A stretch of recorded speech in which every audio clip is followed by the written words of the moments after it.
Голема е разликата каде беше земјава пред 2 години, а каде е сега. Не влегов во политиката за да си го гледам раатот, рече премиерот Зоран Заев во обраќањето на форумот по повод 2 години од неговата влада. Тој посочи дека време е на светот да му покажеме еден поинаков Балкан, кој на соседите гледа како на пријатели и е концентриран на просперитетот на граѓаните, назначувајќи дека се затворени сите прашања за кои никој не сакал да преземе одговорност цели 3 децении. Ке го искористам струмичкиот дијалект за да кажем дека во политиката нема ај глеј си раатот.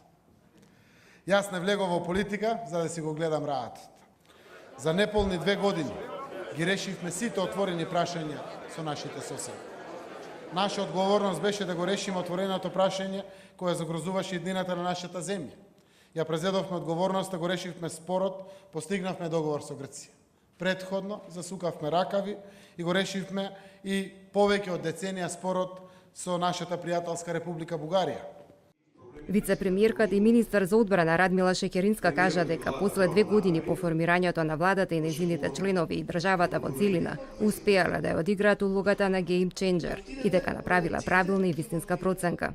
Денеска сме држава која што за помалку од 1 година успеа да го преиде патот од покана за членство во НАТО, преку преговори, се до подпишување на протоколот за пристапување во НАТО алијансата. Вице-премиерот за евроинтеграција Бујар Османи најави дека 2019 ќе биде историска година, која генерација чекаа 20 години, затоа што годинава во јуни или во јули ќе се донесе одлука за почеток на преговорите со Европската унија. Значи, јас овде денеска со целосна одговорност можам да кажам дека ние сме водечки на самиот фронт за членство во Европската унија. Ова не треба да се потцени.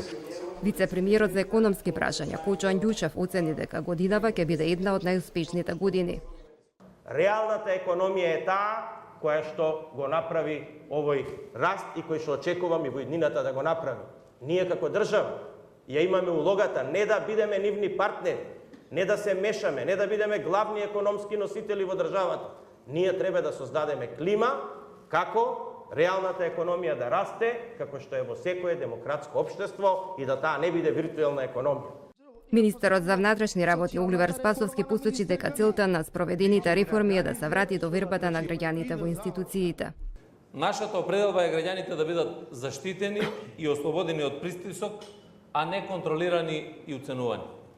Токму затоа и реформата на безбедносно-разновачката служба е утврдена како стратешка цел на владата на Република Северна Македонија, која е клучна во ослободувањето на затекнатата заробена држава.